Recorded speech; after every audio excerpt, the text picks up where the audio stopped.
Es un honor para el servicio de anestesiología y de la unidad de medicina aguda presentar esta sesión que para nosotros es de trascendencia. ¿Por qué es de trascendencia? Porque hablar de hemorragia masiva, todo el mundo habla de ella y todo el mundo la maneja y todo el mundo la conoce. Y esto es como el mejorar, nadie sabe cómo alivia, pero alivia, ¿no? Y entonces eso no es así. La medicina tiene su razón de ser, por eso es que a lo mejor les dejamos más dudas de las que tenían antes, pero nosotros queremos aclarar algunos aspectos que son importantes de nuestro quehacer diario. Por eso es que hoy tenemos la presencia de la doctora Ana Rosa Otero Ortiz y de su servidor José Luis Rivera Flores. Buenos días y muchas gracias por esa presentación, doctor. Vamos a iniciar con el tema, un tema de gran trascendencia y más en este hospital por el tipo de pacientes que manejamos. Tenemos que tomar en cuenta que la principal causa de muerte dentro de quirófano es un paro cardíaco posterior a una hemorragia masiva.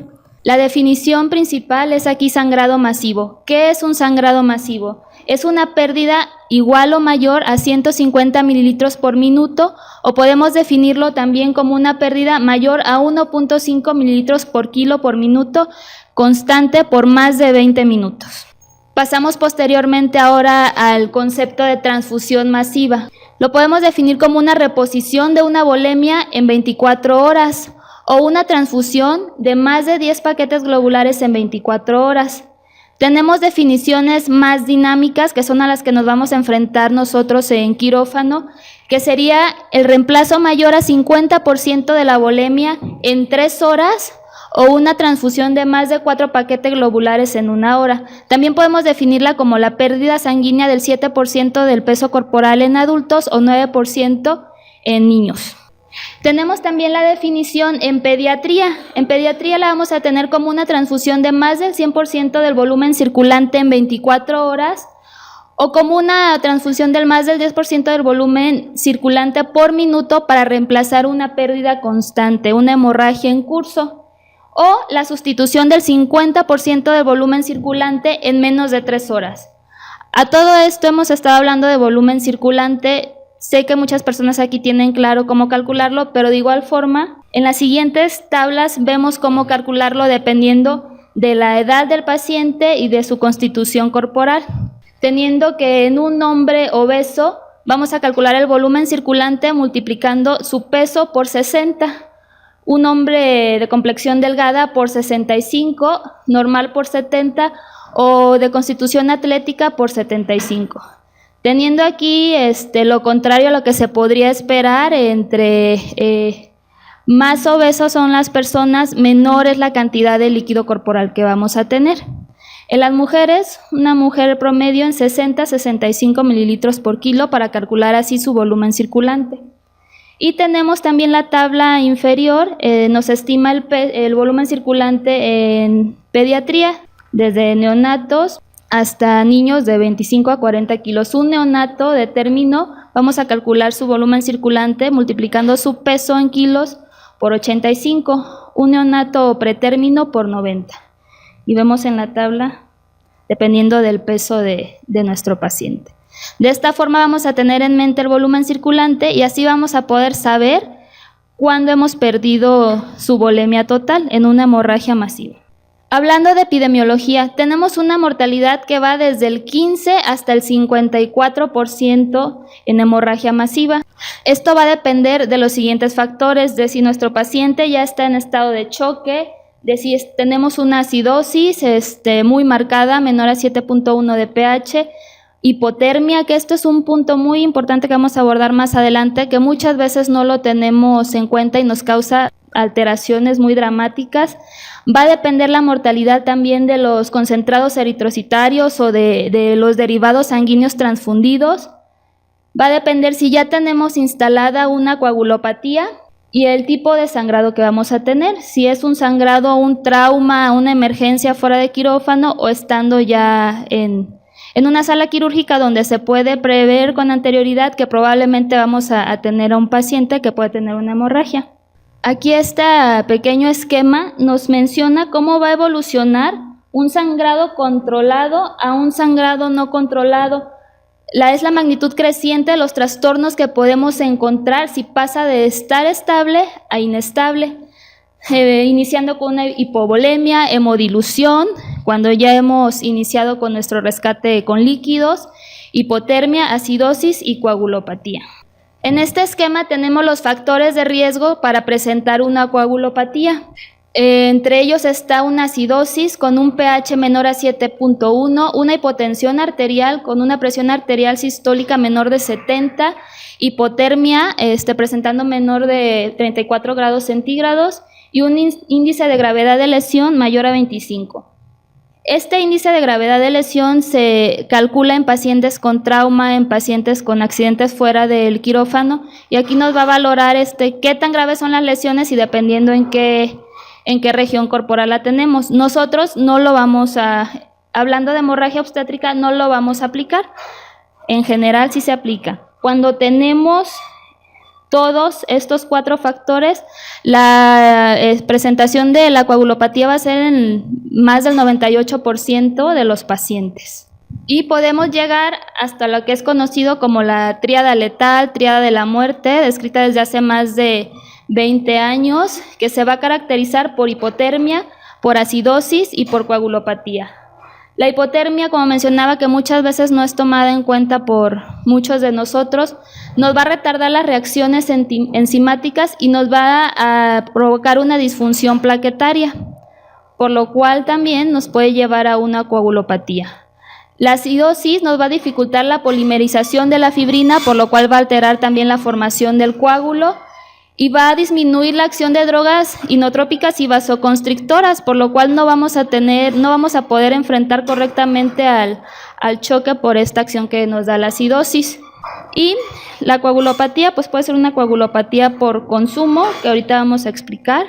Esta tabla es una tabla muy interesante. Aquí vamos a tener cómo va a disminuir el porcentaje de actividad de los diversos factores de coagulación en base a diferentes temperaturas, teniendo que a 37 grados centígrados todos los factores van a tener su actividad al 100%. Si tenemos una disminución de tan solo 2 grados centígrados, que muchas veces estando en quirófano por el clima, la temperatura que tiene que estar por norma en quirófano, si no tenemos el cuidado necesario de cubrir a nuestro paciente, de calentar las soluciones que administramos, muchas veces los pacientes están aquí, 35 grados centígrados, y vemos cómo va a disminuir significativamente el porcentaje de actividad de los diversos factores, teniendo que el factor 5 de un 100% puede llegar a un 75%, el 8, 79, el 9 hasta 66. Cuando tenemos 33, pues vemos aquí que en el factor 2 ya tuvimos una disminución del 76%, es algo considerable. Entonces, aunque tengas controlado todo lo demás puntos del manejo, si descontrolamos esto no vamos a tener una adecuada coagulación.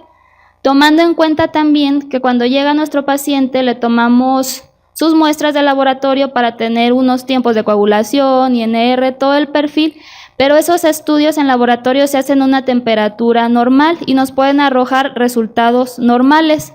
Pero el paciente en quirófano, si tiene una disminución de su temperatura, ya no vamos a estar, no va a coincidir los resultados del laboratorio con lo que vamos a tener realmente en la sala. He aquí la importancia de cualquier administración en este tipo de pacientes de líquidos, que sean a una temperatura correcta. Se cuentan con, en muchas instituciones, con calentadores para las soluciones. Si no se cuentan, hay otras opciones que tal vez no son lo correcto, somos mexicanos y pues muchas veces lo que tenemos en mano, pero no se debe de hacer, pero bueno, en un caso de urgencia tenemos que tomarlo en cuenta y hacer lo que esté en nuestras manos para atender a nuestro paciente, pero lo ideal sería tener todo. Aquí vamos a hablar un poco de la fisiopatología del sangrado y de la coagulopatía. La coagulopatía puede llevar 2 caminos. Uno es una coagulopatía temprana en trauma. Anteriormente se atribuían todas las coagulopatías a la hemodilución, al tratamiento con líquidos, y por tal la dilución o la disminución tanto de plaquetas, fibrinógeno como factores de la coagulación.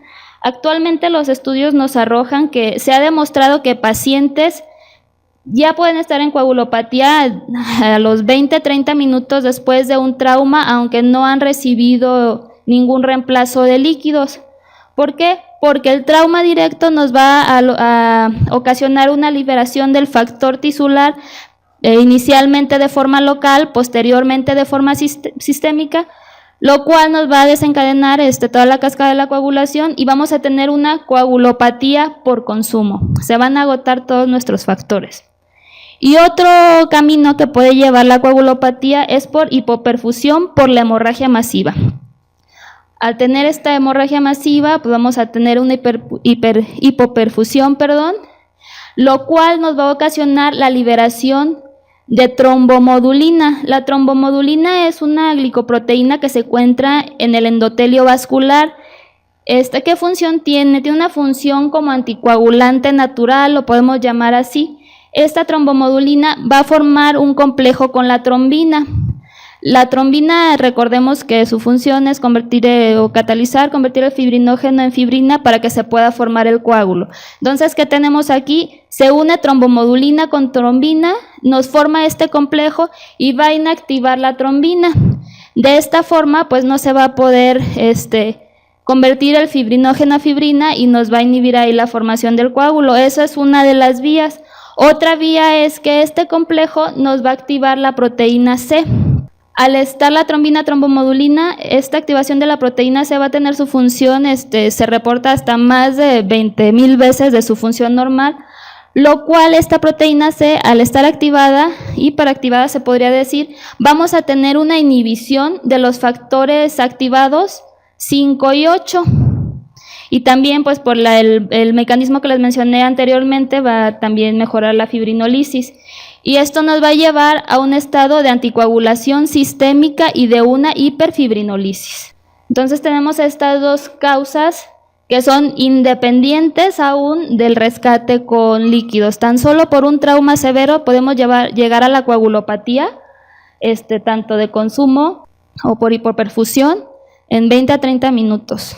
Y pues este esquema nos habla de cómo se hace un círculo vicioso si no tenemos control de todos estos factores.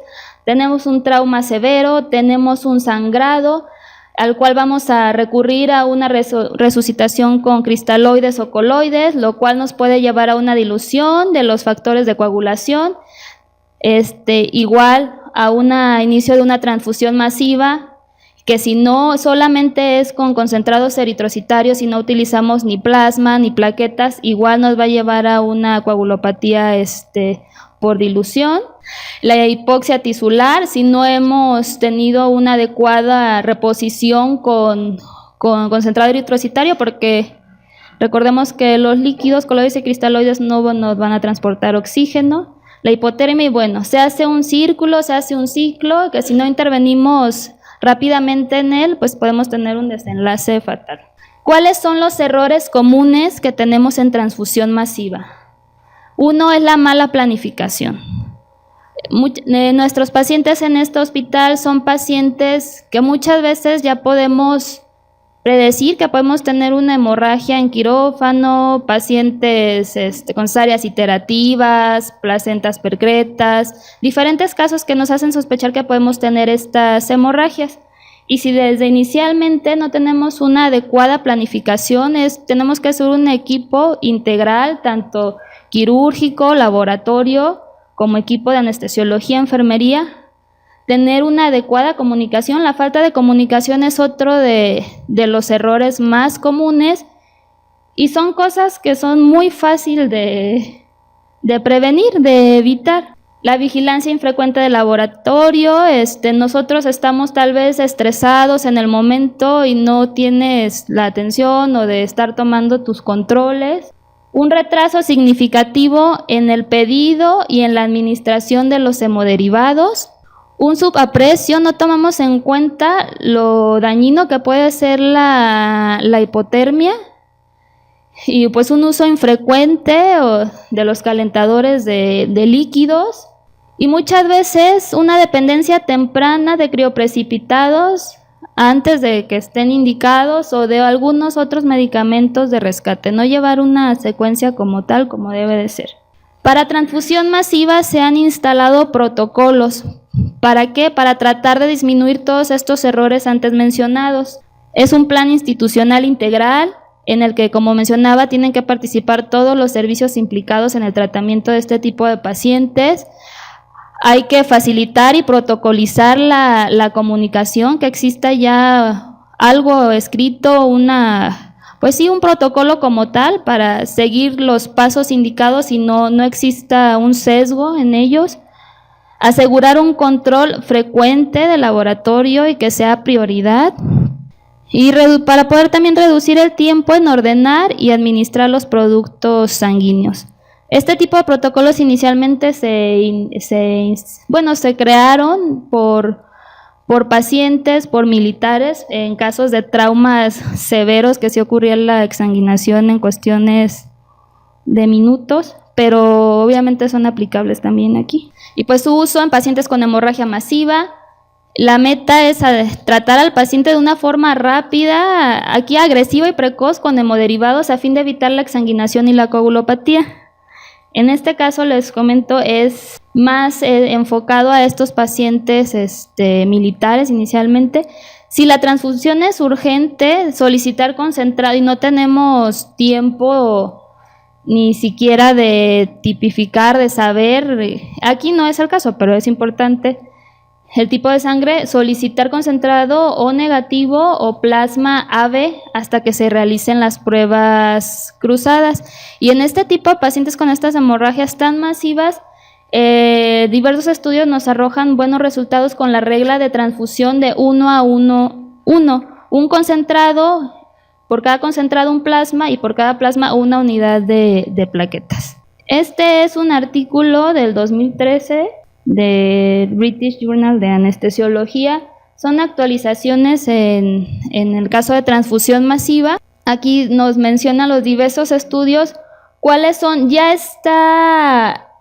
están establecidos los paquetes para, en dado caso de activarse la alarma de una hemorragia masiva en comunicación con banco de sangre, con laboratorio, tener en cuenta cuántas unidades de cada hemodderivado vamos a tener, para así no se retrasa la administración. Inicialmente en este estudio de Cotton y colaboradores, 10 paquetes globulares, 4 unidades de plasma AB.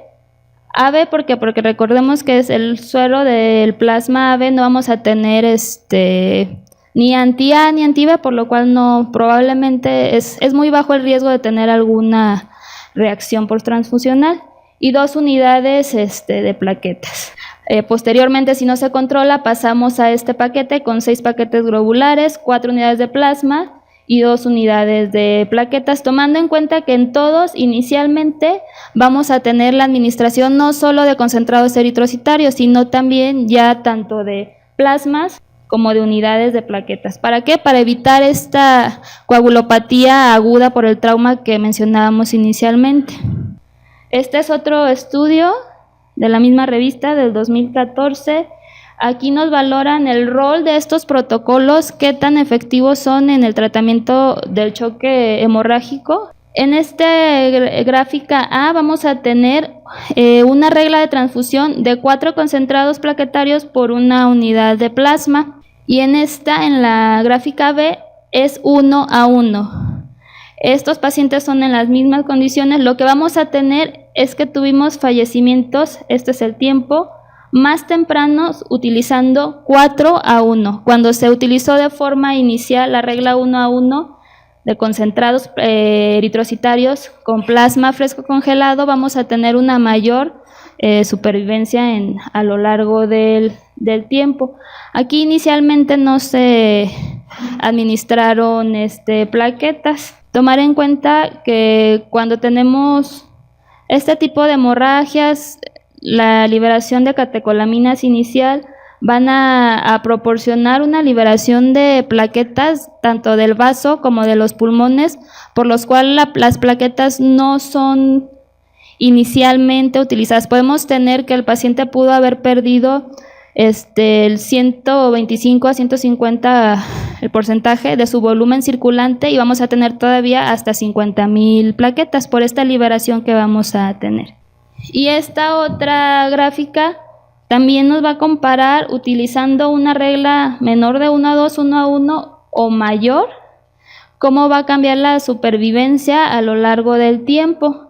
Tenemos que a las 24 horas, de un total de 74 pacientes, solamente fallecieron 6 con la regla 1:1, comparando administrando menor plasma fresco congelado, tuvimos 13 defunciones de 60. Entonces sí es un punto considerable.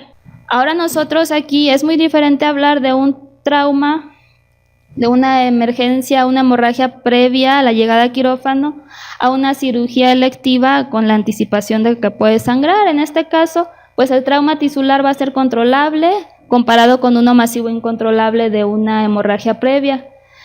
Aquí el comienzo de la transfusión tiene que ser inmediata. Si no es un paciente que llega de urgencias, también si es una cirugía programada, no tenemos que tener un retraso con la administración de hemoderivados, comparable con la previa, que en muchas ocasiones no tenemos ni el tipo de sangre de los pacientes.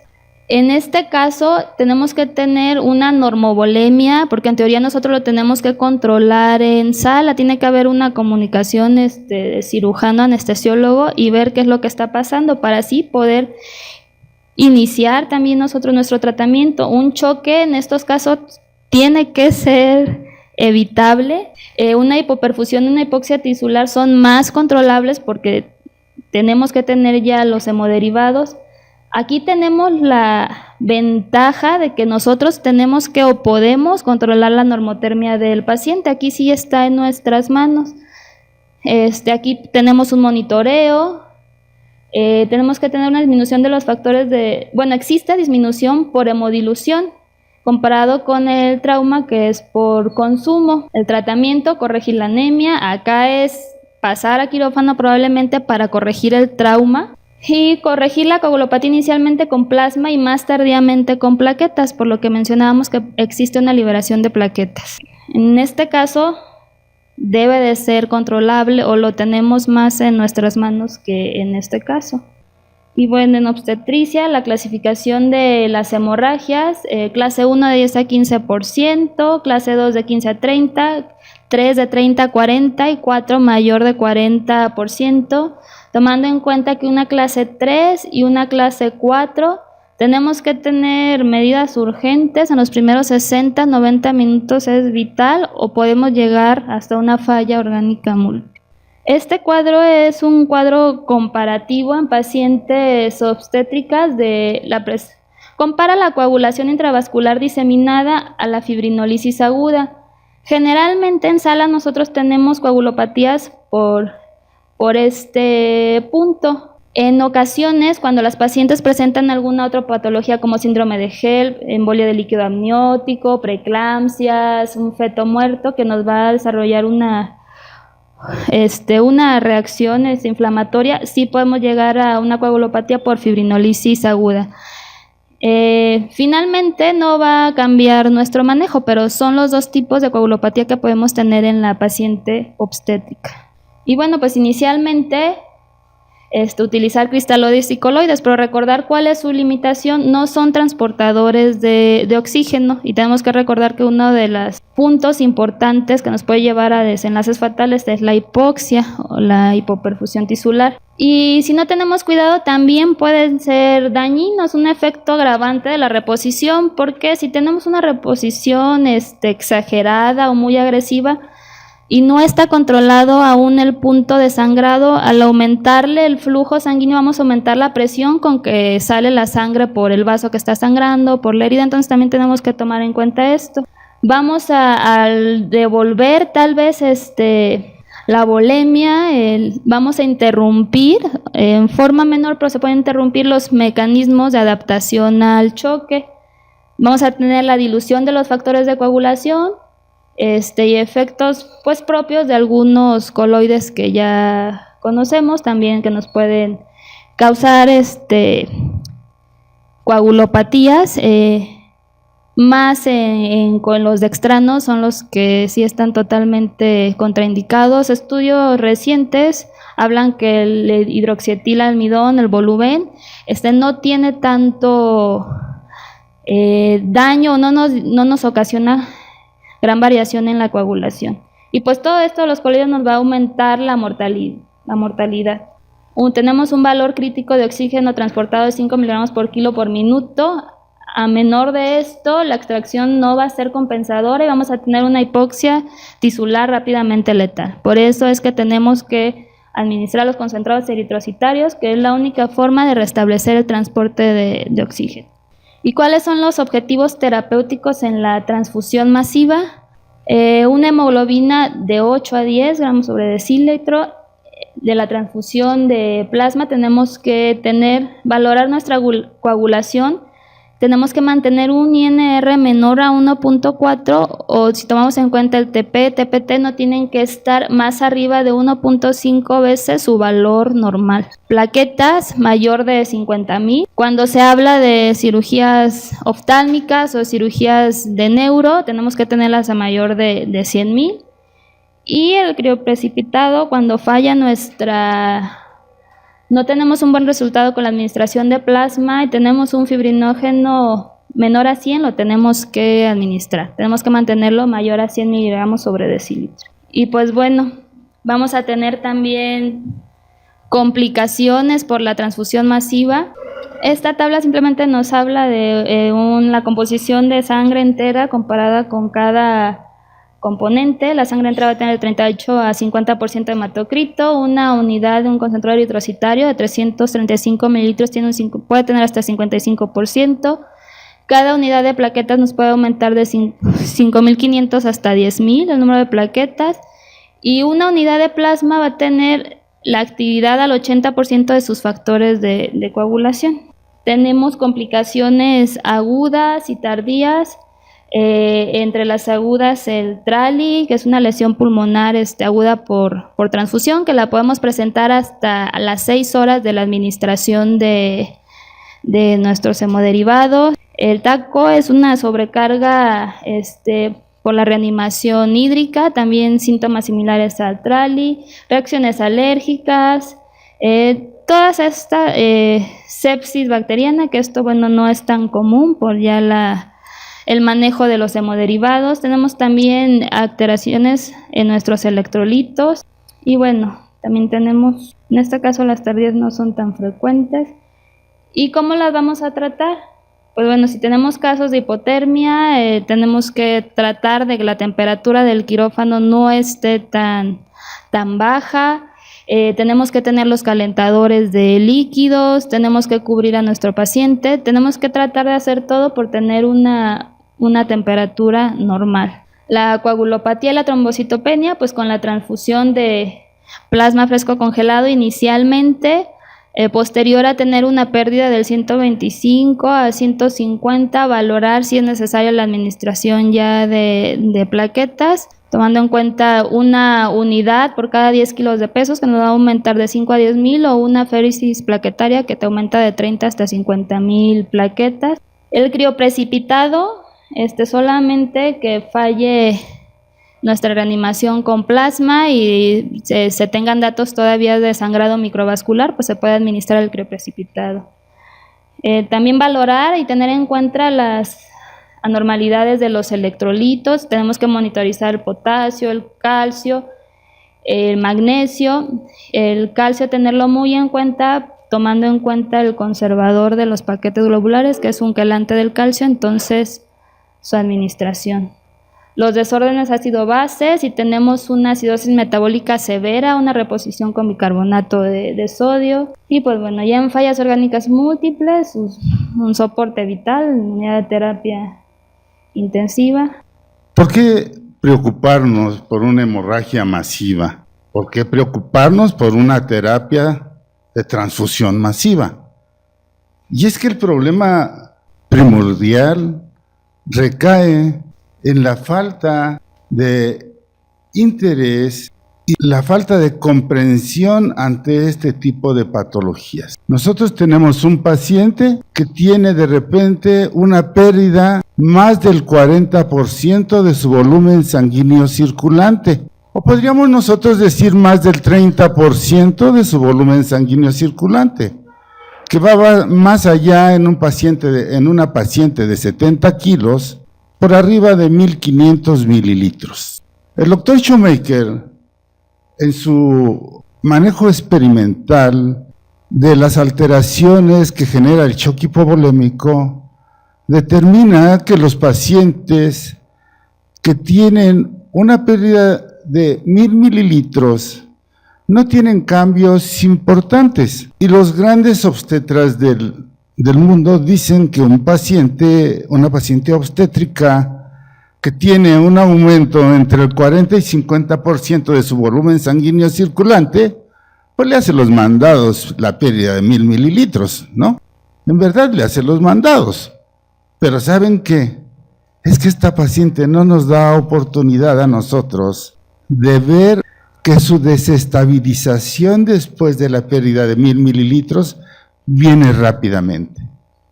Y entonces nosotros tenemos, por cierto que la clasificación del ATLS, fíjense que es importante, porque inicialmente marcaba el grado 2 de shock hipovolémico como de 15 a 25% del volumen sanguíneo circulante.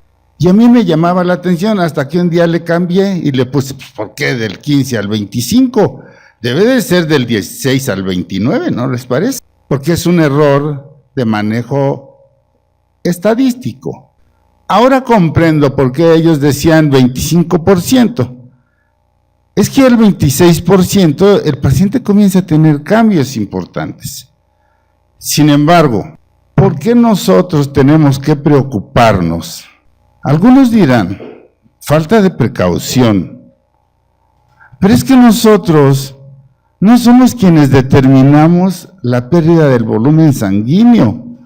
A veces es el procedimiento, aunque haya 2 vías instaladas, aunque haya pedido el servicio 2 concentrados eritrocitarios, 2 plasmas y una plaquetoféresis simple.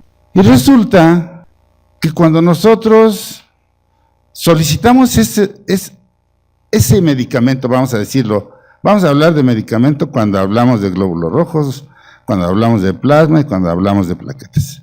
Y ese medicamento lo pedimos. Lo primero que nos dicen, ¿qué creen? Que no está cruzado. ¿Cómo que no está cruzado? No, es que no era necesario. Bueno, pero ahora ya es necesario. Y entonces el código Mater, tenemos que activarlo en ese momento. Quien sea, quien esté enterado, porque aquí hay una situación y es un problema de conciencia. Fíjense ustedes, si activamos el código Mater y nos equivocamos, pues total, no pasaremos de un regaño, ¿no? Oye, ¿por qué lo activaste si todavía no era momento? Pero si no lo activamos y era necesario, es un gran error. Y un gran error en relación a la pérdida de la vida de un paciente. Fíjense ustedes que les voy a hacer la reflexión acerca de una paciente de 16 años de edad que la someten a un procedimiento quirúrgico, una cesárea, de repente comienza a sangrar, le tenemos que avisar a sus familiares que hay que hacerle una histerectomía, de repente no están los familiares, tenemos un problema de ética. ¿Quién va a decidir acerca del futuro de esta paciente? No es una situación normal.